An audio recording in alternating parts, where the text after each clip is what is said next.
Welcome, Spartans, to your latest podcast, Evolved Book Club. I'm your host, Oran, and we have a full crew today. We have Krysta. Hi. David. Hello, everybody. And Aaron. Hi, guys.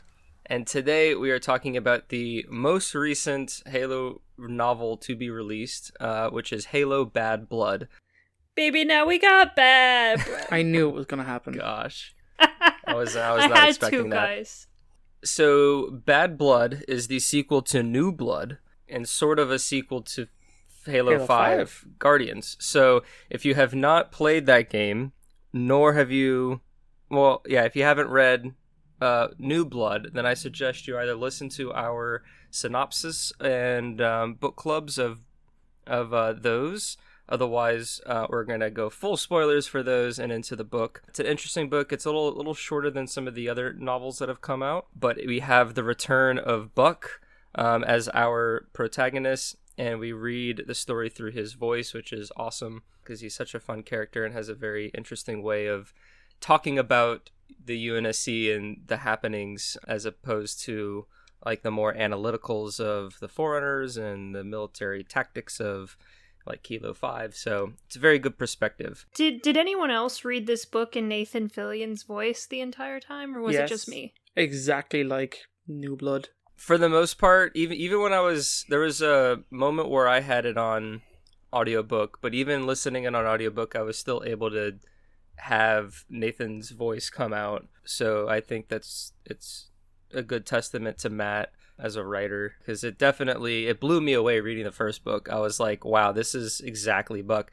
This one wasn't as like, I think it's because we were used to it per se, but like it was still very good. Any reactions off the top of the book before we dive into the synopsis? What a lovely happy ending. It is a very nice happy ending. Yeah. So, like I mentioned, Bad Blood, written by Matt Forbeck, published by Simon & Schuster, as I think all of the Halo books of the modern times are. It was released last month in June 26th, came out in Europe at June 16th, and it is 352 pages. Although, if you're reading on your book, then it will be a lot less, or a lot more, I mean, on a phone. How long was the audiobook? The audiobook, I think, is about 9 hours, give or take. Yeah, I think it was 9.5. Okay, is that typical? I can't. Yeah, that's about normal for the recent ones. 9 hours, 33 minutes. I think that's about right for most of the recent audiobooks. They're about that length. I listened to the one before this one, Retribution, and that was like 12 hours. So I think this is a little bit on the shorter side. But I usually listen to it at like times and a half or like 1.75 speed. You are a maniac. Well, because like I'm also like I'll listen to it, but I'll also be like reading it on my phone or on my computer. Or if I have the physical book, I'll like be following along while I'm listening to the audiobook. That's my like preferred method of reading. I did about half of it for this book, and half of it like normal reading. But anyway, regardless of that, to get into the synopsis, just to kind of read it to you, just hours following the climactic battle on the Forerunner planet Genesis, Spartans of Blue Team and Fire Team Osiris find themselves running for their lives from the malevolent machinations of the now renegade artificial intelligence Cortana. But even as they attempt to stay one step ahead, trouble seems to find Spartan Edward Buck no matter where he turns. A secret mission enacted by the Office of Naval Intelligence could possibly help turn the tide, and has Buck reluctantly agreeing to reforming his old team, Alpha 9. Because if the band is really getting back together for this one, that means everybody, including the Spartan who Buck never wants to see again, the one who committed the ultimate betrayal of trust. Dun, dun, dun, dun. I think it's a really weird thing to do, in that they literally needed everybody. Did they though? Did they need everybody? That's probably my biggest criticism for the book, is that it seemed to very forcefully put the band back together. Yeah. Now, granted, when everyone was together towards the end of the book, which we'll get to, like I did like having the team together, but just the fact that they had to assemble everybody was a little bit on the less creative side, in my opinion. Well, I mean, especially Dutch coming out of retirement, it was like really convenient. It was like, oh, really? You just happen to be right where you need to be. That's the only bit I have. Like, I can get the idea that, okay, you wanted Romeo, because you need someone else with you to possibly break Mickey's legs if he causes any trouble. That makes sense. But when Dutch and Gretchen appear, and it's like, this seems a little too convenient that you're across the hall waving at Buck at the exact moment he needs another set of Spartans to evac this space station. Yeah, not my favorite moment. I think they did explain the need for Mickey really, really well. I mean, it wasn't just well, we need him because we're running out of people. There was actually a really good reason. Like, he was basically a bargaining chip through the whole thing, which ended up being really, really cool. Yeah, I do like, it's probably jumping ahead a bit, but I like the way they sort of, he shows Mickey down the line as like, he's kind of the front's version of Master Chief. In a weird way, yeah. He's like an inverse to him, kind of. He's like their famous Spartan. Yeah, which is weird, given that I just finished New Blood right before I started this one. And Same. Mickey is not a big front believer. Like, that he goes rapidly from one extreme to the other. And then in this book, it's just implied that he has way more knowledge on the front that I ever felt was actually achieved in New Blood. So I feel like there's a lot of time spent of Mickey spent more time in jail being part of the front than actually being part of the front. So I never really understood how much information he actually had. What would he have known? How did he have so much knowledge? Do you know what I mean? Or even they got him in as like a specialist, like a liaison, which I never really felt.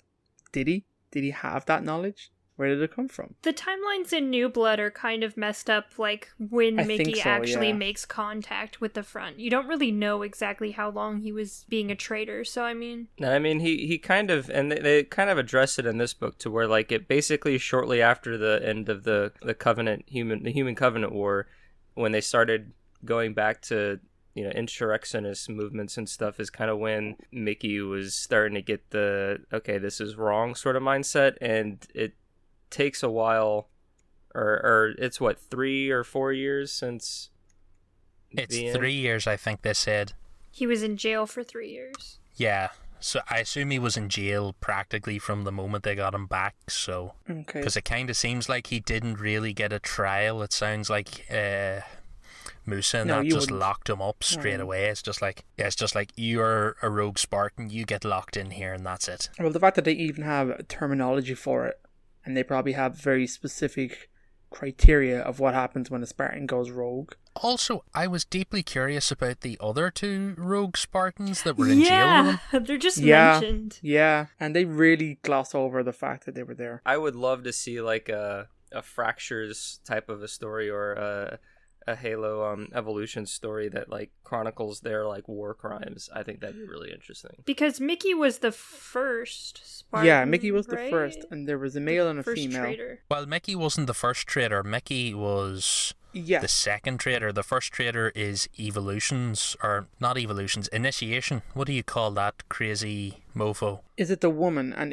does she show? The woman. This woman also shows up in the audio drama that I'm forgetting now, Hunt the Truth, right? Yeah, Oh. she was the first. She was the first rogue Spartan because How did she end? How did her story end? she gets dumped out into space, but they never find a body. I think that's what happens. Palmer ejects her into space, but then Nice. I think she gets picked up later, and that's how she ends up in still being alive down the line because she was a Spartan. She survived in space without a suit. So do we think this is her in the prison? I don't think so. I don't remember. I'll have to go back and listen to Hunt the Truth, but I Yeah, think she okay. was still alive we'll have at to that. do some digging. Why is everyone getting ejected into space? Come on, guys. 'Cause Just there's a because lot of Master space. Chief did it doesn't mean everyone else can. Well, let's sort of go into the beginning a little bit. The beginning was so good. Do we want to break this? It kind of conveniently breaks into 3 sections. There's like the Yeah. bit at the moon to get Virgil, and then the bit to get Mickey, and then the bit at the end. Yeah, I was gonna Yeah. kind of go through the story beats, and if there's something you guys wanted to touch on within those beats, we can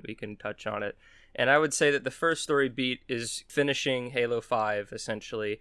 Yeah. Cortana gets away, Fireteam Osiris saves Blue Team, and they fight their way to a Pelican, and they open up a portal to get to Sang Helios, and that's how they're able to get there, and we get that last cinematic cutscene in the game, and we kind of get some more character moments from everyone's point of view. And what was interesting about this sort of segment of the book, this first chapter, is that everyone seems to get their little highlight in the battle and their own little dialogue moment. Reading it for me was just kind of like, I wondered how much Matt had to like go through it and really try to get everyone's perspective in there, because you have these 8 Spartans moving around trying to figure out what's going on while trying to escape and all that kind of stuff before they eventually make their way back to Infinity. And then also in this moment, they talk with Halsey and kind of lays them down with what is going on. I was so mad when they're like, blue team went off with Halsey and had a conversation. I'm like, no, follow them. Go eavesdrop, Buck. I need to hear this conversation. Not yet. But then Halsey was able to kind of say, you know, what the Guardians are doing. They're shutting down hemispheres, and we don't know who's with us except that Infinity is not time jumping, but slip safe jumping to remain undetected. And when they get back, it's kind of a big breath of fresh air, and now it's okay, let's mission debrief, let's relax, and then resettle, and then kind of see where we are for the next assignment. And lo and behold, who is on the ship waiting for Buck is Veronica Dare, who, as you know, is his, you know, love interest and Oni operative. And she very quickly says, yo, so we have this mission that we have to do. It's from the top Oni brass. We need to assemble Alpha 9. We need to get everybody. And Buck is very hesitant and is like, no, like, Mickey put a gun to the back of my head and could have killed me. He used to be my best friend, all this kind of stuff. And I really liked kind of how defensive he was and how, like, passionate he was towards the subject. I think they really explained it well, too, of, like, why he's so passionate, that he feels it's such a big failing of himself. And there's great dialogue explaining it, and even I kind of appreciated the skipping ahead to the very end where he's talking to Locke, and you can kind of see the character development between the start of this book at the end. I find that quite satisfying. I think it was explained very well. The thing I really like about Buck's whole explanation is when he's talking about it and he's like, why couldn't it have just been Romeo? Fuck Romeo. And you're just like, oh, poor Romeo. Yeah. It's just like, at least I could have accepted it with Romeo, and it's basically like, yeah, Romeo's a dick, so I wouldn't really mind as much. And it's like, oh, that's a bitch shit. But I think he even then again goes back on it and says, but then again, like, if it really was Romeo, is that really how the cards would have been played or something like that? So it's really like hindsight is, 2020. Him and Romeo seem to have a kind of like sort of confrontational sibling relationship, whereas Mickey was definitely the best friend. Yeah. Him and Romeo seem to get on like brothers that kind of can't really stand each other all the time, but like they're there for each other, which I think is goes back to like I think a couple of times he just mentions how Alpha 9's more like family, whereas Osiris was more like a holiday.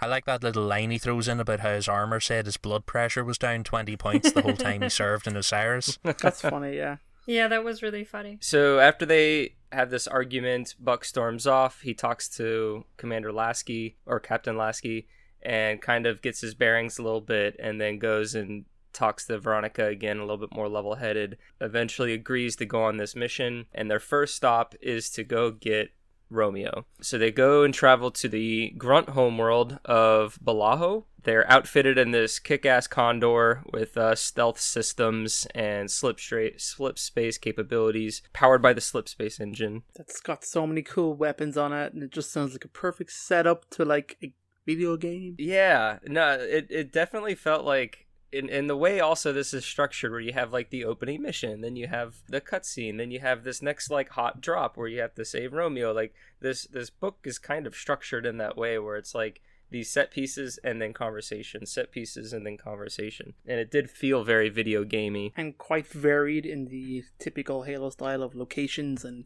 encounters. And I liked, obviously, the use that we're going to talk about. The Grunt homeworld sounded really interesting. I like the way, like, Romeo described as, like, a lot of pre-Covenant buildings are not built for their scale. Yeah, that was very interesting. And so when we find Romeo, he's, like, in a collapsed building that's being run over by Promethean soldiers. But as we talk to him, we learn that he was put there as basically like an envoy of himself, or like an ambassador. Oh, no, he was guarding. He's on... He got scolding. in trouble. He got in Well, he got scolding, but like he wasn't sent as the ambassador. wasn't he supposed to be some sort of like diplomatic presence? No, he was there as the security. Oh, he was part of the there security as team. just like, All right, this that is a makes more shitty place sense. to be, so we're gonna put you there. I like that he mentions that line that he got banished because he shagged an admiral's wife. Daughter. I thought it was wife. No, it was daughter. Was it daughter? Oh, okay. But he was like, why? Like Romeo being out here doesn't seem like something Romeo would do. And then that's when Dare said, well, it's rumor has it that he shagged someone's daughter. And he said, oh, well, that does sound like something Romeo would do. So he's out here. They save him from a building, but then right when they're getting ready to leave, Romeo says, no, we have to save some other diplomats and stuff. I just left them. I can't just leave them. So Veronica kind of rolls her eyes and says, well, okay, fine, whatever. And so they jump back in and they go on the ground and they're doing this stealth op. And what's interesting here is two things for me is that they talk about grunt like native vehicles, which is just interesting to have in the lore and all that. But then also that the grunts already have goblins. Yeah, I like that. I didn't think that the goblins were turned around that quickly because from what I remember, the goblins are kind of a mining thing is what I thought. They were less weapons, more to do with the mining. They were like mining tools, didn't they? Didn't Cortana like help them design it? I didn't get it. Is that the official? I know their introduction was in, what was that in? It was Goblin, was it? They were in Retribution because they had goblins to... Is it Retribution? They had them to clear the city? No, that was Envoy. Or an Envoy. Did they have them in Envoy? They did. But they were in one of the games first. They were in either Halo Wars or... I think it was Halo 5. They came in Halo 5 and then they were in Halo Wars 2. And I thought when they came out in Halo 5, it was that, you know, with Cortana's new branch of whatever, she gave the grunts AI technology and all this kind of stuff that allowed them to design the Grunt Goblin. So I thought it was a little strange that they got it that quickly this is supposed to be. This is from Jeff Easterling himself. Oh, the boy. Goblin is a Babalu-born battlesuit that embodies the pillars of Igagi themselves, universally agreed their species is known for ruggedness, agility, and lethality. So they made it themselves. Yeah, I got the impression they started to build them after the Covenant fell. Like, I thought that was the hint they were talking about, is they describe them in this as like repurposed Covenant vehicles bolted together to make giant mech grunts. There's a ghost-like about them now that I'm looking at them. So it could be something that they did that originally. They kind of worked themselves back. So they're bipedal power skeleton battlesuit for Igagi. Yeah, they designed it themselves. I think it is still pretty cool that they were able to. We got a little combat scene in there between the Goblin and Romeo and Buck. I like how they were just super big-headed about the whole situation because they're like, it's just grunts, we'll be fine. And then two goblins roll up and they're like, oh shit. Thought that was great. A good, cool moment. Did anyone else pick up, or was it just me reading too much into it? Was the woman that died definitely like Romeo's latest love interest? I thought so. I'm by pretty how much into it he was and on a first name basis. And that like you wouldn't think that he was that attached to like these strangers he was trying to protect when he's really cold throughout the rest of the book. And even the previous book as well. In New Blood he's very cold blooded. To see him actually attached to people. Now he got over it super fast too, but I think that is just professional soldier, blah blah blah, that they kind of tied in with him. Probably. He had a job to do. Yeah. Fortunately, their mission failed, and the diplomats all blew up. So they hopped back in their Condor and jumped off to slip space. And then one more note, we kind of glanced over it, but Aaron or David, one of you mentioned it, how the pre-Covenant architecture for the grunts were naturally like grunt size, so everything was like small for humans, but then after the Covenant kind of took the grunts in, they started building cities and buildings and stuff to accommodate for like the tall elites and the prophets and all that kind of stuff. And I thought that was a nice like lore tidbit in their culture. It sounded, for the brief time we were there, it was interesting and sounded cool. I kind of liked that. I like seeing this more. This is the first piece of lore that's on the Grunt homeworld, isn't it? It's Babylon, the planet, has been mentioned before as being their homeworld. I'm not sure if we've actually been there in any of the books. No, I don't think we have been there before. But there was that one planet where there was all those grunts from... Yes, that was in Cold Protocol. Yeah, the moon. Yes. The moon that they were just having tons of sex on. Yeah, No, yeah, I think they mention it there. The only other time they mention it, I think, is in Broken Circle when they talk about like the Grunt Rebellion and the Covenant putting that down. I think they glass big chunks of that planet. It has a lot of mentions. A lot. It's actually in the Fall of Reach. It's in the Flood. Really? It's in Halo 3. Well, I feel like it's almost like saying Helios, where it's like it's the home world, so it's probably mentioned a bunch, but then it's like Halo 5's the first time we like really go to it. Ooh. So it's in Origins, in Halo Legends. So it's mentioned in Halo CE. I do not know where that was. Oh wow! It's in the anniversary. Maybe terminals. one of the terminals. Yeah. It's in Halo 5. It's in Halo Mythos, Halo Wars 2, and officially Halo Bad Blood. It's funny, it gets mentioned in all these places, but we don't go there until Bad Blood. I guess it is a lot like saying Helios, because that was mentioned a lot, and then we finally went there in Halo 5. That's the way I think we can interpret it. So from there, we need to get the next member of Alpha 9. So we go to the moon, Earth's moon, Luna, to a secret base that only the top Oni people know, of course, to retrieve a Huragog and its handler, who we recognize as Virgil and Sadie. And Virgil is, what's his Huragog name? Quick to Adjust. Quick to Adjust, that's it. So they go there, and like Babylon, it's not really overrun, but it's deserted. Romeo and Buck are walking through the corridors, and they then discover... Well, and there's no power because of the Guardian. Yeah, there's no power because of the Guardian. Forget their name. Oh, the soldiers. The Promethean soldiers have everyone in like a room. All the scientists and... Are there scientists? Yeah, they're all scientists. Yeah, scientists. Yeah, this whole base was about for the Huragogs, so they just brought stuff to them for them to fix. That was really interesting that the Huragogs are not in field, but they're almost like consultants. Which I really liked how they mentioned that's the direct result of the actions in New Blood, where they were out in space, and then because one of them got kidnapped, the UNSC totally pulled back the leash and brought them all back closer to Earth. Yeah, it's definitely been a thing on the cards since the Kilo 5 books, because in those they talked about how the furthest they'd let them go was to build the Infinity, and then they were talking about how Fleet want to like put a couple of engineers on every ship out there, and Parangoski keeps talking about how this is only good until they're captured by the enemy, because a Huragok will help anyone that asks it nicely. Yeah. It doesn't really have any one particular loyalty unless it's the Forerunners, and she's like, we might want to reel this back in a bit, and then I assume the stuff in New Blood was just the like, yep, this is it, no, we're definitely... They don't go out anymore. No house calls. So it's interesting what position they have in the universe now. Yeah, they've become like tech support. They're like hoarded in a corner. They're like, these are ours. They live on the moon and they're tech support, and you bring your problems to them.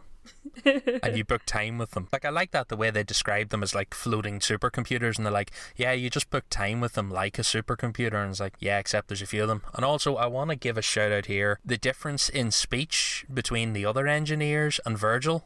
Virgil has a much better, like, flowing human chat, which I appreciate. He seems to use more contractions, and he's a bit more, like, personal with people. Well, that's because he has the human AI in him, so he has human personality. Well, Virgil didn't really have human personality, though.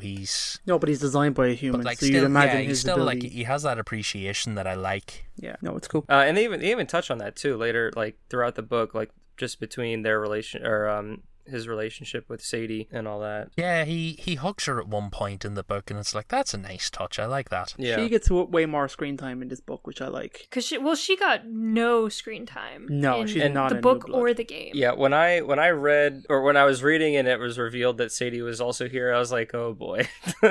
But Matt was able to really develop her as a character, and I felt that she actually had a pretty good plot or role within the plot that didn't really go according to plan, which we'll get to, but no, it was much better. So after we get Virgil and Sadie, we have our team except for our one crucial member, Mickey. And so we travel to the Spartan training facility, the Spartan-IV training facility that in some remote abandoned solar system that no one really knows where it is except for the Oni people, which is interesting, but it actually kind of makes sense. Like, of all the places to like house Spartans, they just keep them at the Spartan training facility because that's where all the other Spartans are. So I thought that was an interesting touch. To train Spartans, you need a collection of Spartans together. It just makes sense. The problem is, if the enemy knows where all these super weapons are, they're going to target the space station. So they put them out where no one can find them. Yes. So they have all these assets in just one place, but it's a super secret place. I kind of assume, maybe they say it somewhere and I just missed it, but do they do everything in-house now on the one facility? Like, do they augment them there? That's what it made it sound like. Yeah, it's a self-contained production Yeah, line. it's almost like its own little infinity where it does its whole thing. Has the war Like, games, once you're has assigned the to medical the staff. program, that's where you go. Yeah, and like Krysta pointed out, Buck was saying that it was like modular and that it had like new additions since he was there. And so it just seems to be just this ever-growing almost entity, and it's in of itself as it finds the new ways to develop and maintain the new Spartan recruits. And I like that June's kind of got a promotion now and he's basically running the station. Yeah, he's like the head honcho. He's kind of this, the Sarah Palmer of the trainees, and that was a nice little touch. I really like how he's developed from Reach, because it was just kind of like he got off planet and it was like, oh, whatever, we'll probably never hear from him again. He's been in quite a lot of media, and he actually is an important character. He was also one of the more quiet protagonists in Reach. Oh, yeah. As well. So like once he did exit, you're just like, oh yeah, well, that guy with the sniper just left.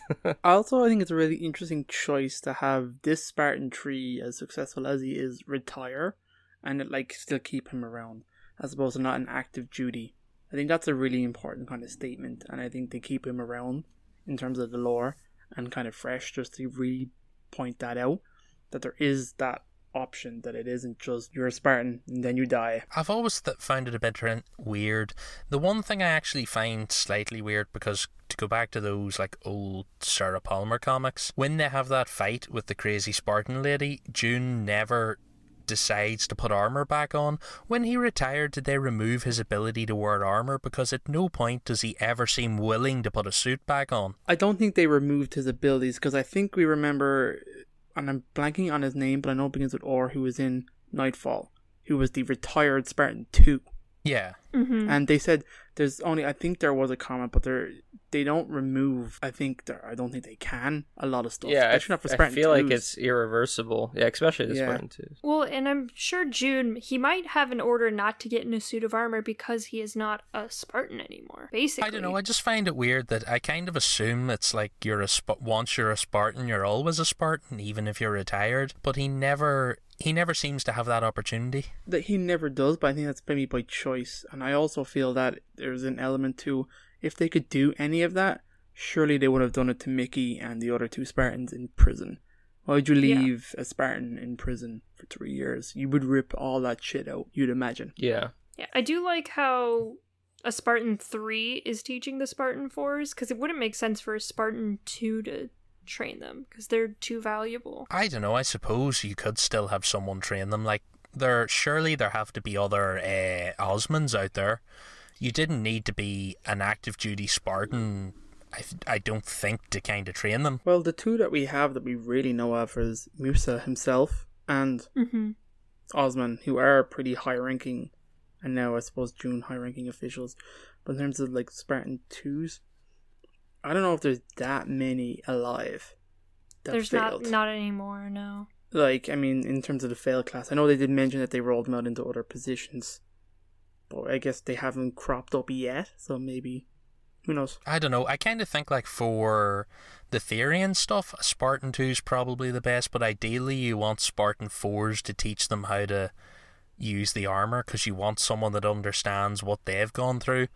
Because like the Spartan 3s and the Spartan 2s all went through it too young. I think the 2s are too far removed from humanity. Yeah, the 2s can't relate that well to other people, I think. I don't even think the 3s would relate that well, because like they all went through it as kids as well, whereas the 4s are adults going through it, and that's got to be a completely different set of issues to deal with. But the 3s are more human than the 2s almost. I hate to say that, but I mean, I They think are. a lot of the 2s seem to have a lot more personality lately. But I think that's only when you think about it, maybe because of their age now, that they are actually maturing, and that maybe that they are exposed to the wider humanity when previously they would not have. yeah, I really think it's just they've been in situations with people who aren't Spartans for so long. I think it's just exposure to people outside of their ranks. I think Chief's just an exceptionally quiet Spartan, and the rest of them seem to like naturally have a little more banter and personality. I think the one who's closest to being normal is Fred.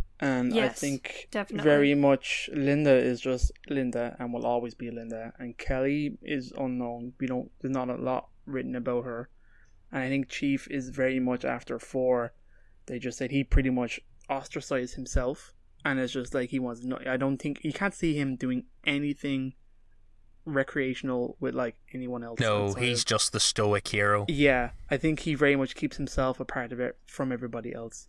And that's a whole lot of the mechanic of are you a machine, are you a man, all that kind of stuff. But we're getting way off base here. Bring us back, Oran. We go to the Spartan facility, and they're in the Condor kind of figuring out their plan of attack. And there's even a suspicion that the AI that runs the whole facility, Leonidas, could be compromised by Cortana. And so it's an interesting sort of like pre-mission sort of plan of attack, kind of how we want to go about doing all this. And Buck really holds himself together as he exits the ship and he meets Leonidas, and he's like, hey, yes, I'm just checking in. We haven't heard from you guys. Are you aware of the Cortana event and this kind of things? And he goes, yes, we're all operational. We're just waiting. June is... No, they don't know about the Cortana event. Do they not? Then why are they... No one knows about the Cortana event. Not on the station. Well, I knew no one does, but I thought that they closed out, like Leonidas closed out as if, well, he obviously knows about it and he's trying to hide it from the rest of the Spartans. But like, what did he say when Buck was saying, why is like the power down or whatever? He just said communications. He said that June was, he said he said June was indisposed. No, Leonidas did confirm to Buck why he shut them down because of the Cortana event. Because Buck said, I'm here to inspect you because Musa can't get in touch. And he said, right. I shut down communications after Cortana went rogue. That's what I meant. Yeah, that's what I have no idea what Leonidas has said to people on the station as to why there's no comms. Well, I don't think they're really aware of it. But that could be it too. And that's why June is unconscious, because he's the only one that would really question it. Yeah, I'm trying to think if Dutch and that mention it at any point. I don't... No, they're clueless. Yeah, I think they're completely oblivious, I think. Because everyone's just training away as normal. Although it makes me wonder, what was Leonidas' like end game? Just to leave them training and then not deploy them until he eventually had to like suffocate them all? Oh no, I reckon somebody was coming to pick them up. Like Cortana would have sent something to detain them or something. Yeah, if he was trying to suffocate June and only got so far, then it was probably kind of early in his plan, because this is only a couple days after the event, I think, maybe a week or two. So Buck says that he'll just have a room to stay for the night, but while he's here he'd like to chat with an old friend who's behind force fields. And Leonidas was like, oh, I didn't know you knew that. And he goes, well, you gotta keep your enemies close and all that. So Leonidas gives him permission to go talk to Mickey. And so both of them are in that classic situation where they both know that each other kind of knows the real motivations of the other, but they don't want to outright... just waiting to see. No one wants to draw their gun first, basically. So it was pretty good tension, and I think it was clever writing and just clever dialogue from Buck. And then we get the confrontation. He goes back there and he meets Mickey, and they kind of have it out. I think they're not, well, they lash out because it's the first time they've seen each other in like 3 years. But there's a lot of back and forth throughout the whole book. They really butt heads like every other scene, which I feel they should, given their history. Yeah, I agree. But I think I forget which fight it is, but there's a better one than this one. I don't know. Anyway, so they kind of lash out, and to kind of just sum it up, Buck is saying that there's a reason I'm here, but I don't really know why, because of X, Y, and Z. And Mickey just kind of laughs at him, and then says that you don't understand. You should just leave and whatnot. And Buck just like storms off. But then like right when he storms off, Mickey like realizes, okay, well like Buck, we should like put this aside. What did you like come here for? Because then it's setting in that like if Buck leaves, then Mickey's gonna be sitting here for another 3 years and like never see Buck again and all that kind of stuff. But when he's leaving is when Leonidas starts getting the jump on him. There's a quick scene where Buck tries to remove Leonidas from like the console, but Leonidas confronts him, and some Spartan trainees are holding him at gunpoint, and Buck's trying to say your AI is rogue, and Leonidas is saying your Spartan is rogue, and so they don't know who to trust. And then Leonidas kills the whole, like, he doesn't kill the power, he just kills all the air in that room, or only that room. And he says that if you don't stand down, Buck, I'm gonna kill the air to the whole facility. And Buck's like, well, shit. And so he does, he goes on a bold move, reaches for the chip in the other room, or manages to pull it out. And but then when he does that, like, the whole power goes out as well. Leonidas cuts the whole power. It's Virgil cuts the power. Virgil That's how he cuts it. manages to make Virgil it to the cuts chip. it, and then he removes the chip, so he has Leonidas now. Unfortunately, those 3 Spartans suffocated and he couldn't save them. But then the power quickly comes back on, and is it then, or I think it was before the power went out, that's when Leonidas, like, issued a station-wide comm and was like, Edward Buck has gone rogue, find him and, like, kill him or whatever. the cool phrase. Yeah, it was. It's Stolen Gauntlet. Yeah, that's cool. I like, though, that Buck's like, I'm just going to walk out of here because no one knows who I am and no one knows what I look like and I have my helmet on. It's always true no matter where you are. If you walk like you look like you belong there, no one questions you, even if you're a Spartan. Yeah. And he makes it quite a distance before anyone goes like, there he is. Hey, That's true. you. So he catches Mickey, and then they go on a So run he's able to together, catch essentially. Mickey. And did we get the sense that Mickey killed the other 2 Spartan prisoners? Yes. Yes, he did. Did he kill both or did he kill He the at guy? least He killed the one guy. of them. Yeah, he gave me the impression of what's left of them. Yeah, I felt like the woman is either also just a loose open end, or he just killed both of them, just like right when he got out, which I think is kind of strange, but I guess to tie up the loose Well, ends. the guy came for him because when Buck storms out of the prison the first time, the guy in the other cell's like, yeah, come on, just open it for a minute and I'll kick the shit out of his traitor ass. And then once the power goes down, the guy clearly must have taken his moment to go and like try and kill Buck or kill Mickey, but Mickey kills him. But I assume something happened and the guy also, or the woman, injured the other security guard, because I think Mickey says to the female security guards like, why don't you go on and sit in the back where I left the other guy? So I assume he also like tried to save the other guard. Yeah, I don't think he killed the guards, but I think he No. may have killed that one guy who probably had a go at him as soon as the power went. And then whatever happened to the female prisoner. She didn't seem very interested in the first place, in the little bit we got Yeah. of her. But anyway. So Buck starts escorting Mickey out, and then lo and behold, we look to the right and we see Dutch and his wife Gretchen. Conveniently here. And I love the way it was written in the book. It was like, and then I saw someone wave at me as if you were to wave at your friend at a park.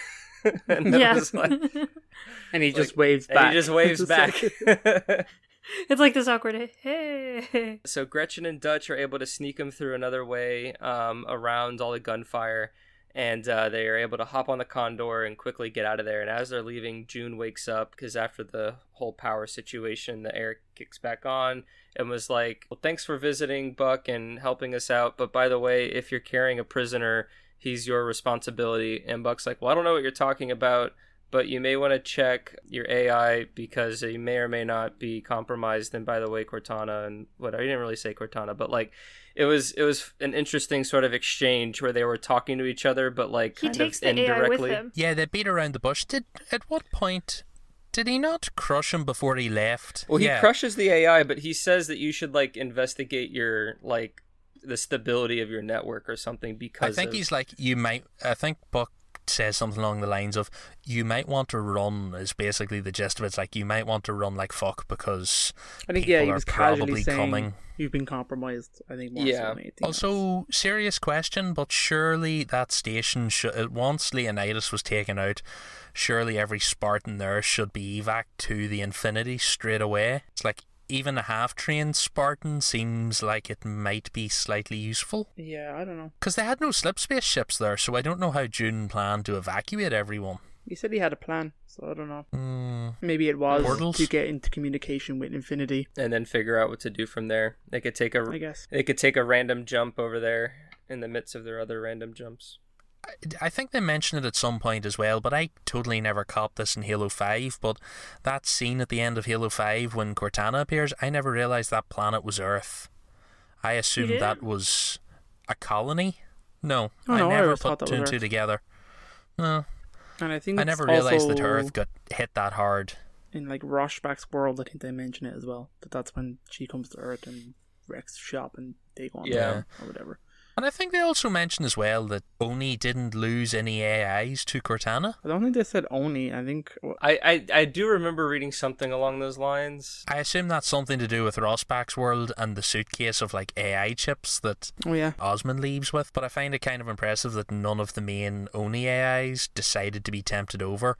They also still don't go into Roland's like motivations for why he didn't go over. They just mention it in passing, where I think he says like, Roland immediately saw through her charade. But I'm like, is it a charade? Why didn't Roland like go to the dark side? I feel like he has a little bit of story armor on him to kind of get him through, to keep the infinity intact. Yeah, for the I think state so of the too. universe. I did have the same sort of thought, like I wonder if we would get sort of a little bit more of Roland in that sort of sense. But to kind of get back to it, now we actually get to start the mission that we were set out to start. That was actually explained earlier that we didn't, but the reason that Dare and Oni wanted to assemble Alpha 9 is because one member, Mickey from Alpha 9, is an affiliation with the Front, and it is discovered that there is some sort of Forerunner energy source on Cassidy III, which is a Front strong, or there's a settlement called the Hole in the Wall that the Front is there stationed at as a colony there on this planet of Cassidy III, and so they've built their society around these Forerunner artifacts, and there's some sort of energy that it's giving off that is having this cloaking technology to where Cortana can't see it. It's not really explained how they know this, but just that they do know it from the past. Well, because they found the planet and they couldn't find it on any long-range sensors. They just happened upon it. They've been keeping a presence in and around it for years. And they do explain that once they found it, because I think the colonists explain it, that when they lived there, they had to run an antenna through the field so they could talk to the people outside, because once you're in the field, you can't communicate out with it, and once you're outside the field, you can't see inside of it. It doesn't exist. It looks like it doesn't exist. So do they just assume that Cortana can't find it because they, meaning the UNSC, had trouble finding it when they happened upon it? It seems to be that no one can find it. Like, how do they know that Cortana can't find it? Do they just assume it because they couldn't find it because of this energy field? They kind of do know that Cortana can find it because it's in the records. That's the problem. She will find it eventually. I think it's the fact that it can't be probed, but if you know the location of the planet, you could still go there. Right. Well, the other thing is that it's in records. It's just buried very deep in records. Because I think Dare says that it's like, the only thing that's keeping this a secret at the minute is the fact it was super top secret. Also, I like the little mention that it was one of their many plans for if they lost the war and lost Earth, that they would fall back to this planet and use it like an outpost to mount a strike back against the Covenant. Yeah, and that was like contingency plan 100 out of like 1,000. Like, I think they mentioned a few others. Like, I think the only other one we've ever heard mentioned in a book was... Oh no, wait, was it an actual... It might have been in The Life of Preston Cole where he was the one that said, like, we need to send out some colony ships now on the off chance that we don't make it through this war, so... Yeah. I still hold my hopes out someday that we get one of those books, but can we just give a shout out to the fact everyone makes a bit of a joke every now and again about the name of this city? Oh, I love it. It's so funny. Hole in a wall. Where they're talking about it in books like, that's very tempting to make jokes about. And you're like, don't slag off the colonists. Dare's just like, don't slag them off about their planet.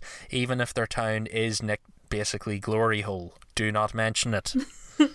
So, thank you, Aaron. So...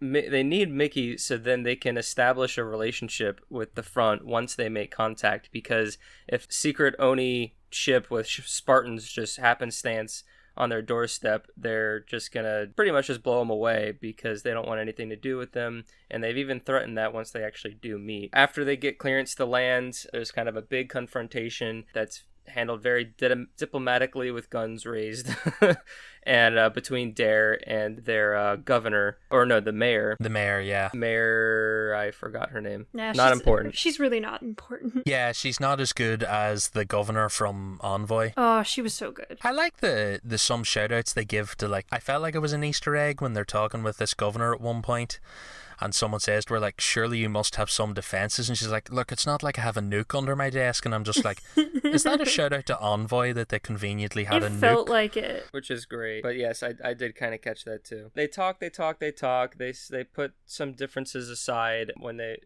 takes a lot of convincing, which is I really like the scene, actually. I'm glazing over it because it's just a lot of back and forth, but like I really like how it's written because it's very high tension, and it's just a lot of talking and negotiations and kind of talking about what's at threat, and I can do this on my own. We don't need you guys. We hate you guys. Well, let's work together, yada yada yada. But eventually the mayor agrees that they can have this temporary alliance, and the plan is for Sadie and Virgil to disembark and stay on the planet in the colony to research these Forerunner structures and try to learn more than what the front scientists are able to learn.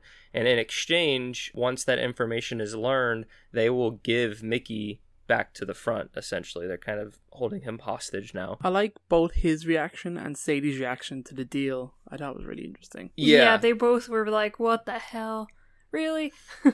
But yeah, I mean, and Sadie's was like, at first I was like, oh, that's kind of cool. So Sadie and them get to do their whole stuff. But then when Sadie like said her viewpoints and things, it was a total callback to the last book where the front like kidnapped her and Virgil, and she, has this traumatized experience from it, as well as her traumatizing experience when she was a kid during New Mombasa's attack. Well, I like how they alluded to her having her own life and developing her own skill set and becoming a kind of an AI / Hergok kind of knowledge base, which I think is really good, given the fact that how much does Virgil really need her around in terms of her handler? Is she just there to be manipulated so that Virgil will do what they want?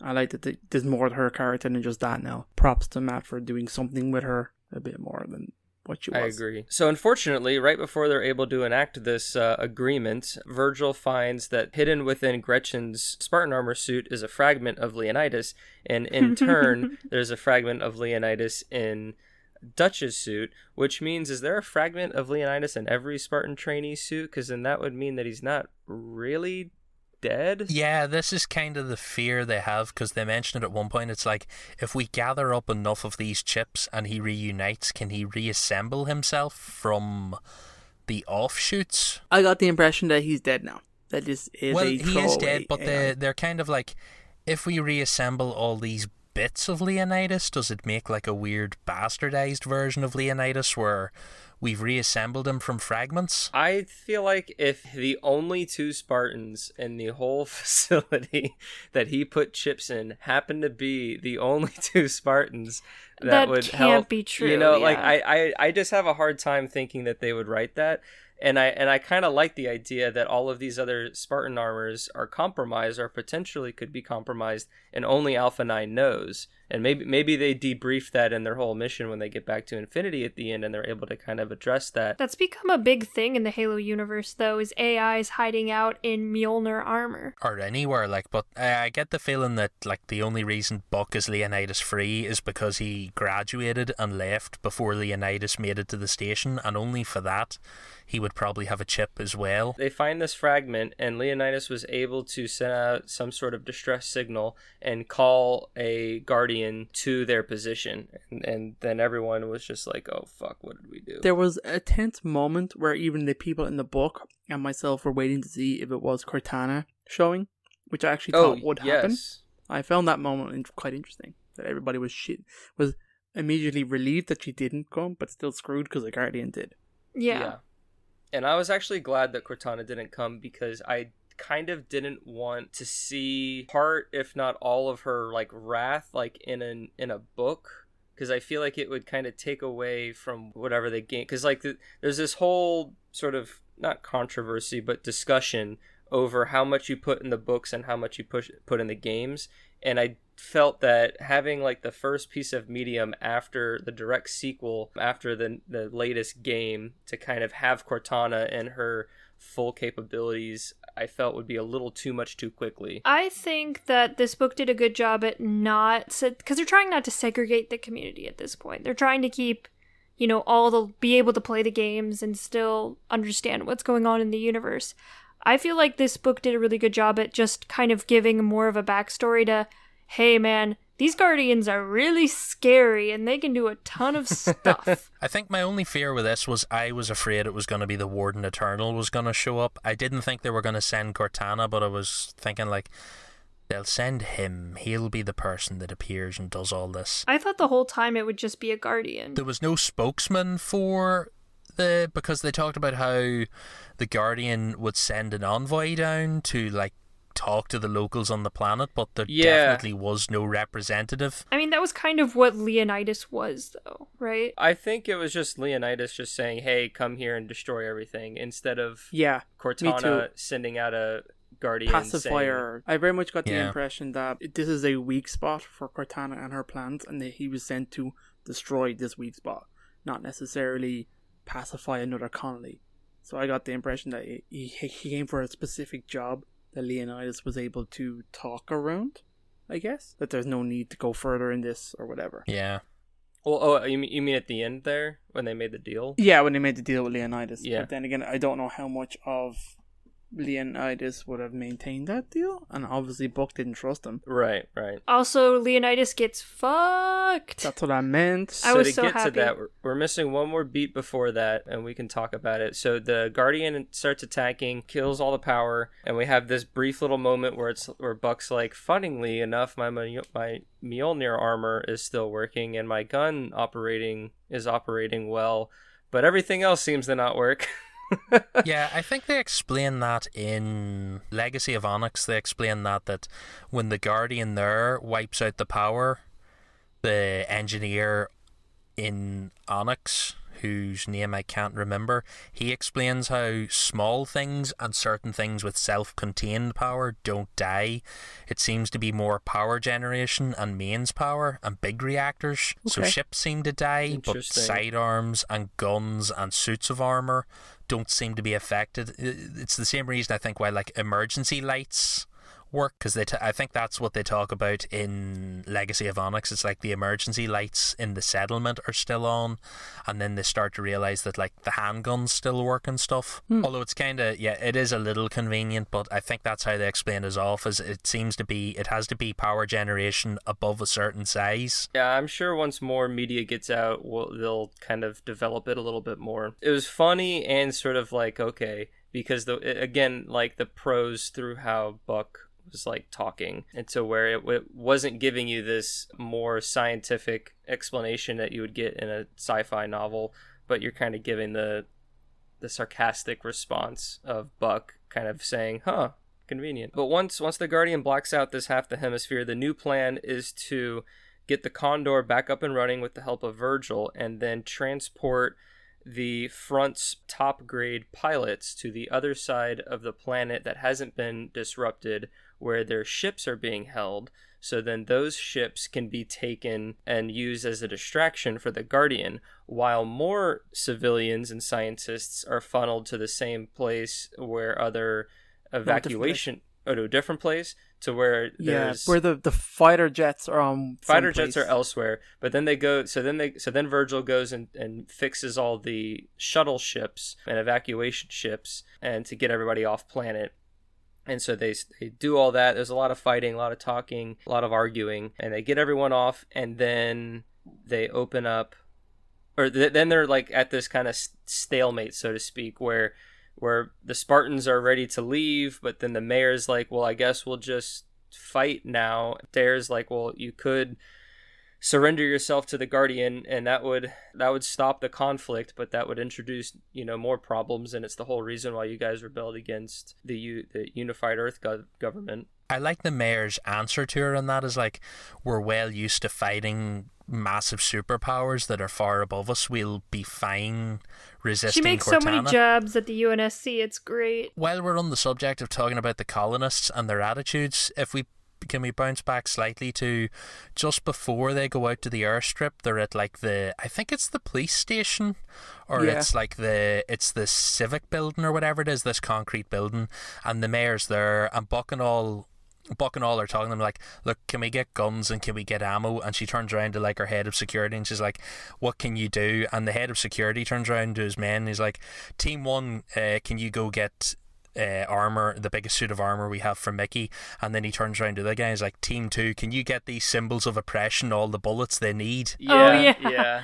That was And great. I think that's my favourite line in that entire There's book. a lot of fascist jabs as well. The mayor calls them fascists. Get all these fascists onto the Pelican or something like that, and all this kind of stuff. This kind of talk. It's really good. There is a great moment where Mickey says, the war's over. Cortana's already won. You've lost. It's now about a rebellion. So from that perspective, it makes sense that you would go to the front, who are supposedly experts in rebelling, to get knowledge. Yeah. I really thought they should have went that line with the book, as opposed to we need this one unique piece of tech, as opposed to let's go and make some kind of amends with the front on we need to fight a rebellion now, and we haven't done that before. There's always a Forerunner MacGuffin, though. It wouldn't be Halo without one. Yeah, it's true.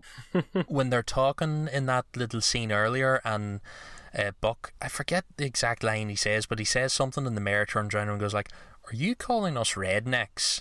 And Buck's answer is like, or he's talking like, I think he says something like, what are you talking about, Mickey? Like, you grew up on like the oldest colony that's ever existed, the first place humanity lived after Earth. And he's like, you don't know what it's like to live in a backwater like these people. And she's like, are you calling us rednecks? And then he replies with, no, I came from a shittier place than you did. And you're just like, yeah, it's a little weird that Buck believes in the UNSC, whereas Mickey's the one that doesn't. Do we buy their make good at the end between Buck and Mickey when they have their whole, like, when they have it out and they kind of like come to an understanding? Do you buy it? I feel like it was a little too forced. I buy it in the heat of the moment. I guess we can finish it up and talk about like the ramifications book. I buy it in the heat of the moment. I'm not 100% sure at the end how they're in any way trusting this guy with becoming, I think, whatever he is. I suppose I didn't really specify. I feel like as long as Cortana's the threat, Mickey is fine. Okay. And then once Cortana's not a threat anymore, then there's a problem, because it's back to the insurrectionist battle. That's what is kind of said on paper in that last little meeting there.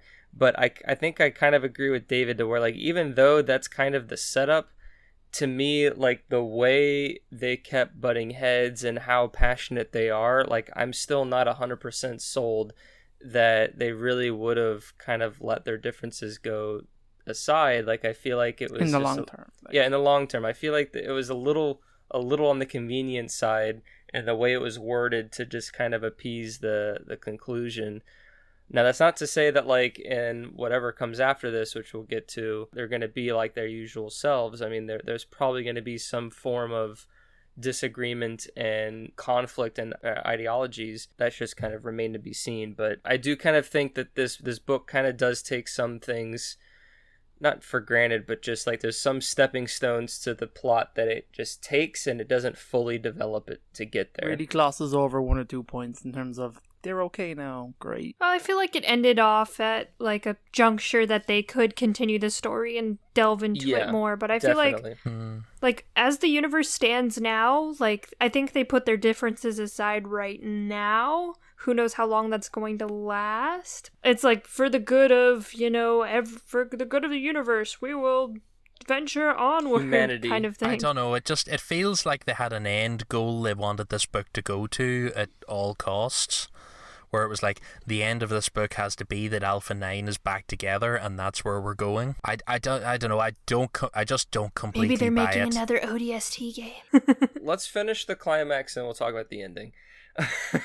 So we have, they're trying to get off, and they decide that the front decides to surrender to the Guardian, and so they call the Leonidas fragment back to do the whole interconnectivity thing. And then while they send the piece back up, the fragment up to the Guardian, Romeo's on a building and snipes the compad, or the data chip, from off of the Forerunner shard, and they all fuck you, Leonidas. they all run into the Condor and take off, and has a very dramatic instance to where an EMP pulse is discharged, and so Virgil has to scramble to put everything back together while they're in a free fall and kind of falling around, and in my opinion, for no reason whatsoever, has to climb outside the Pelican to reactivate its engines. Yeah, I was. And of all the about people, that. it has to be Buck. And I was like reading it, and I was like, okay, well, it's obviously Buck because we're reading it from his point of view.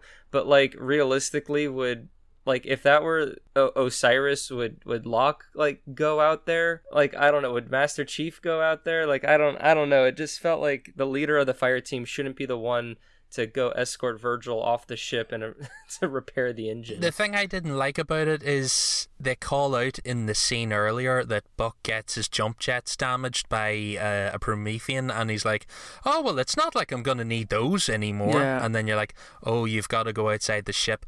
Also, the thing I don't get is they fall off the Pelican, they fix the engine, and they fall off. Why the hell didn't Virgil let go and float down slowly? I don't think he can carry that much weight, can he? No, by himself. Oh, he can. I think Books mentions that Virgil would be fine. I'd be fucked because I have no jets. And I just thought Virgil would fix his jets and then they'd be okay. That's what I was waiting to happen. They could just fix like, him okay. in midair, yeah. There were so many issues with that. Like, Buck lets go of the Pelican because he's afraid Virgil's going to pull apart because Virgil's straps break and he's hanging on by his tentacles. And you're like, why the hell didn't Virgil have the sense to let go and float? Because I'm sure they could have flown back round and got him. Even if he did, like, slowly descend to the planet, he's not going to impact on the ground. This whole scene is like a weird, like, we want Mickey to save Buck, and we're going to put all this stuff that doesn't really make sense. Although I do like the only bit where Buck thinks through it in his head and goes, well, Master Chief landed on a planet once, but Master Chief has better armor. That was kind of a funny little aside. But like, even still, with like Mickey saving Romeo, like they did like a monkey chain to where it was really all three of them saving him. So it was the power of friendship, Oran. Yeah.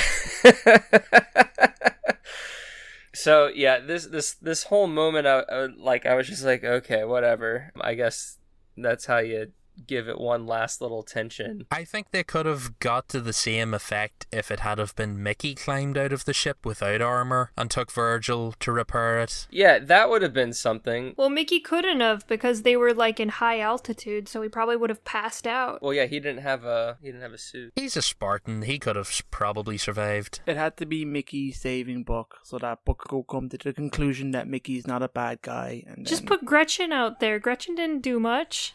Well, she's flying the ship. She flies the thingy. Oh, But she's only got Dare one can real fly the foot. ship. You can't send her out for that. Send Dare out there.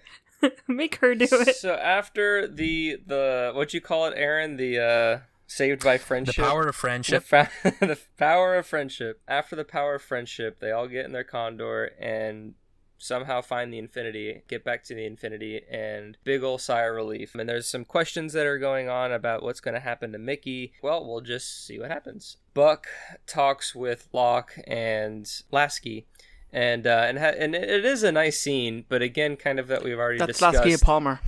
Or that's it. It's Lasky and Palmer. We meet Locke later because Locke, he has a conversation with Locke as well. Yeah, At the which I bar, like. yeah. But with Palmer and Lasky, they're in this big conference room, and like we discussed, where they're kind of talking about, well, what do we do with Spartan Crespo? And Buck more or less says, well, Mickey wants to fight to save humanity when there's a threat against humanity. So as long as Cortana's out there, like back when the Covenant were out there, he's going to fight for us because he knows what to fight for.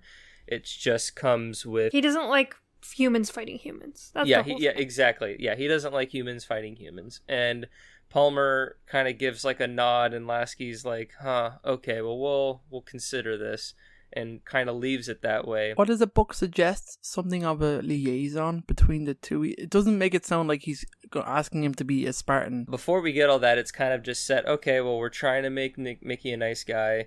Buck's vouching for him, but Buck then goes to the bar, and he sees Gretchen and Dutch there. But he also sees Fireteam Osiris, and he's like, oh, cool, both my teams are here. And so he talks with Fireteam Osiris, and he's like, hey, how is your secret mission? And Buck was like, yeah, it's pretty secret. How's your guys' mission? And they're like, oh, Pretty it's secret. Pretty secret. It was so good. The interaction at the end between Buck and Locke is really interesting. Just because Locke isn't as much of a stick in the mud as he usually is. I was going to say, is it kind of sad that Locke has more personality in the final chapter of this book than he kind of has in Halo 5? Yeah. Yeah, totally. But And I like Nightfall. that because, like, I mean, when you look at all these other novels and stuff that with all these other interpretations of characters, like, you have some good ones and you have some bad ones. So, like, because one of the things I was reading on like Reddit and stuff that some people were like, oh, I don't want to read this book trying to redeem Locke. But it's like, well, why wouldn't you? Because Locke's like a character in the Halo universe, and really, like, Halo 5 had just a character problem. I really didn't know Tanaka or Vale really at all, to a lesser extent after 5. But like after this book, it showed a glimpse at what the potential that their characters can kind of hold. And so I think it's great that we were able to get some characters out of it. It's just, yes, unfortunate that there's more character for those characters in this book when they're kind of bookend the book when they're leads in a video game. So, but that's just the way it kind of is. So I do like Locke takes a book open to the side and pretty much asks him straight out, like, what was it like working with Mickey and how did you deal with that? And I liked how Buck seemed to figure that out just by conversing with Locke, but he just listened to himself talk, came to conclusions and stuff, and I really liked how he came around to that, his way of thinking, of how he kind of rationalizes the whole event of this book and dealing with Mickey and how he did it. And as you said, they were constantly fighting and butting, and those were always really kind of interesting. And I just liked Locke being there for him in that capacity and like asking the right questions. And then as he's talking to like Locke, that's when like Gretchen and Dutch and Romeo come in and they're kind of back to normal, and then he really likes that. And then there's a great scene of Mickey walking in. Oh yeah. And he's walking into this bar full of Spartans, and they're all just turning and looking at him. And no one says anything. Also, Aaron, I did also like that the bartender of this bar plays Irish music for no reason whatsoever. But whatever. It's just for you guys. They know how big of Halo fans you are. So thanks for that, Matt. I like to feel like we influenced that decision in that book. So that's Matt calling out. Jeff was like, I listen to this podcast, has some Irish guys just throw in an Easter egg. I was kind of waiting for Locke to order a pint of Space Guinness. Something like that.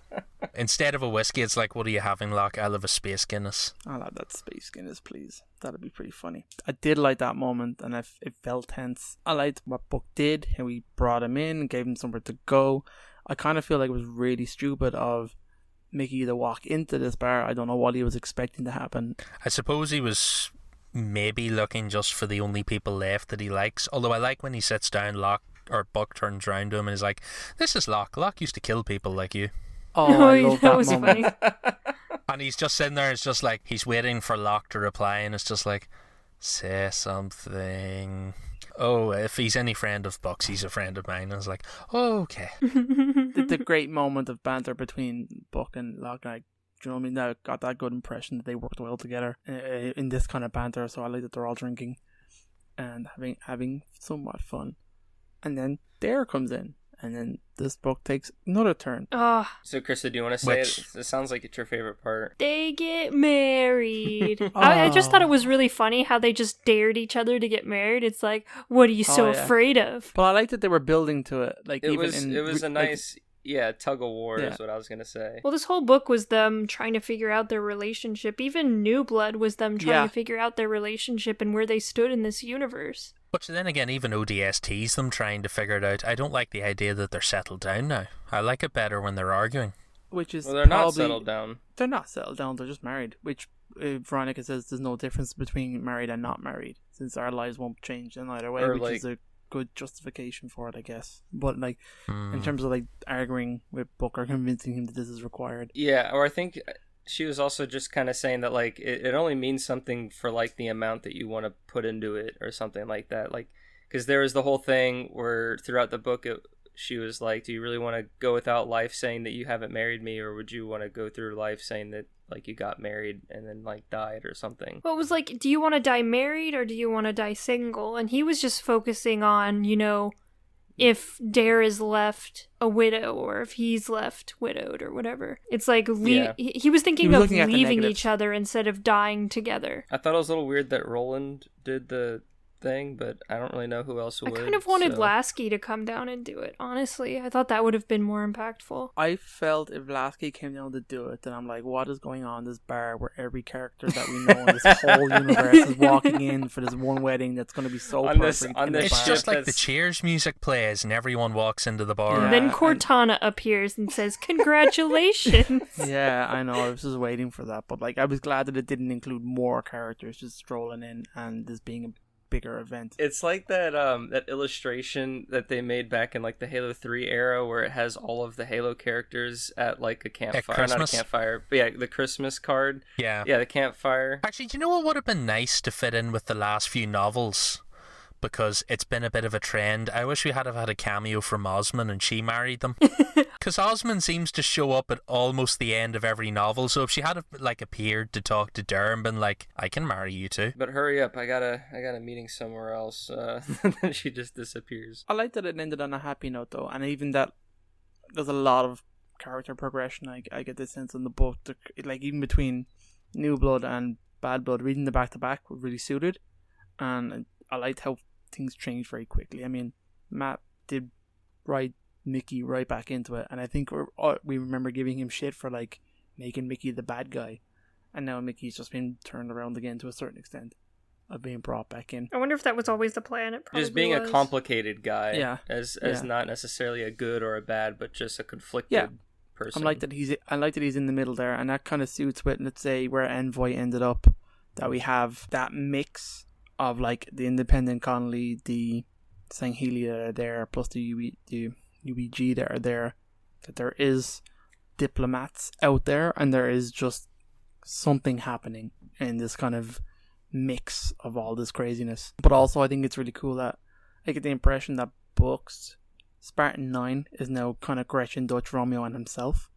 So I like that there's two teams there that he sees. I don't think he sees Mickey as being part of it, which I think is important as to what happens to Mickey or who he is. What do you guys think? Well, that leads right into the last page, which is my big question, is that we kind of get a glimpse at their next mission that they're all off together, the 5 of them. So do we kind of see the next chapter of this group in a trilogy sort of chapter? Old Blood. Or does Cold Blood or Old Blood, or is this a way to kind of set up another game similar to what ODST was back in 2009? I really think it could be either or. I don't think it's going to be another game, and the only reason this might be verging into dangerous territory, but didn't the guy that played Dutch turn out to be a massive shithead? No, that's a famous actor. Yeah, the Firefly guy. Didn't he turn out to be like a massive Gamergate shithead? Am I missing something? Alec Baldwin? I think he turned out to be a horrible person. I don't know. I have a vague recollection that he was quite like something happened and he turned out to be, I don't know if the word would be like toxic in the way that I don't think you could have him in a game. I'd have to look into that. Yeah, I'm pretty sure he would be like a no-go. You better not be bad-mouthing my peoples. Interesting. Well, I think it definitely opens up for another book. I think it could be interesting if they do a game, because I've just seen that as a speculative thing online. But to me, I kind of see this, whatever their next chapter is, would be a nice ending to a nice trilogy of books. Call it Old Blood or whatever, something to do with blood, and it would be, I think it'd be blood a nice transfusion where they replace Mickey with someone else. There you go. It's gotta be something blood. Oh, there's Gross blood blood. in there. Sticky blood, Sticky blood, flood blood. Flood blood. Love it. blood. That's bad blood for you, everybody. You managed to actually go through the whole book for once. Yeah, it's pretty good. I liked it. It's not. I wouldn't say it's as strong as some other Halo books. I found it enjoyable nonetheless. I like how it gives us a taste for Cortana's wrath, and we can kind of start seeing the effect of the galaxy, and it gets us ever so more intrigued to the next Halo game. The big things about this novel is just the setting. I mean, everybody wants to see the setting post Halo 5. And also, Buck is a really beloved character, and he has a way of explaining things that's really humorous. And I think those are the big draws to this book. Yeah, the thing I think I like is that because it's after Halo 5, you get a little more of a feel.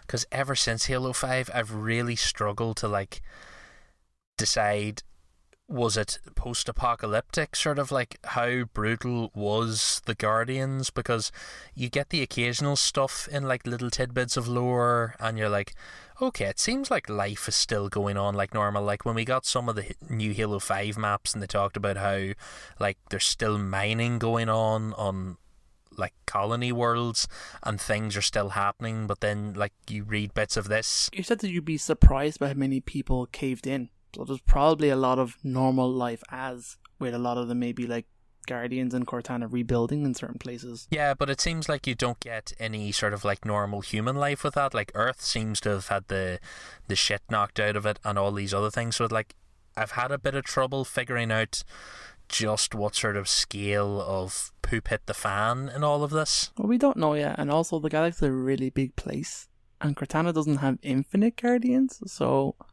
there is an element of, yeah, if you're up against her like directly, that's pretty intense. But if there's no presence there, you can probably get away with a lot. So I like that, but I think I just need a little more... I need something else to show us a little more of like what is civilian life more after Halo 5. There's still kind of globe-trotting, galaxy-trotting in this, and it's not completely chaotic. Is this and Legacy and Onyx like the only two books that take place like right after Halo 5? But Legacy of Onyx takes place during... Yeah, it's pretty much the same events of a Guardian Rising coming out in Onyx and how they deal with that. Is Onyx taking place like during Hunt the Truth time? It would be the exact same moment nearly. Yeah, it's around Hunt the Truth, around Halo 5 time with Guardians rising up and Guardians being activated. And just kind of hanging out, waiting to be activated. Yeah, that one never made it to Genesis because it was in the SHIELD world. Yeah, I also got the impression that it got activated way later than the other ones because they already knew about it and stuff. Like they seemed to know for a while because there seemed to be rumors of the occasional colony going dark, but then I think like it steps up in the run up to Halo 5. I don't remember, do they get in Legacy of Onyx, do they get Cortana's message? No, we're actually covering Legacy of Onyx later this year. Oh yeah, that's true. That's true. Yeah, I guess we could table this conversation because I was actually toning out because I haven't finished reading it. That's okay. Overall, I like this book. I like that it's got a happy ending. It's got the two teams there set up. A lot can be done coming out of this. What was Fireteam Osiris' mission? Will we know? Will we find out? Could be interesting. I like that Fireteam Osiris still seems to be heavily involved in this universe. Yes. And they're not just going to drop them. But at the same time, if they remove Buck from this team, a lot of the interest, I think, goes out of it. So I think they need to be careful on how they do that. Yeah, Buck is really the only interesting member of Fireteam Osiris. Which is a shame because I think Tanaka and Vale are really interesting characters. Yeah, I want to read Hunters in the Dark. Vale's in that because I want to find out. I feel like Vale has a lot of potential that hasn't been explored with her ties to Sangheili culture. Well, I mean, even her role in Hunters in the Dark is actually very minimal. Oh, well... I know, but that's her intro. And Tanaka but read it anyway, you get a little more. Well, I'm going to read it, yeah. It's on the list. It's not as much of a character building book as I'd like it to be for her. Fair enough. Well, let's end it there, guys. Thank you for joining and listening to us. That was Halo New Blood. Our next Halo book club, I don't have it on me right now, but I believe it's a comic book. Stay tuned for that. And as always, evolve. Evolve. Evolve.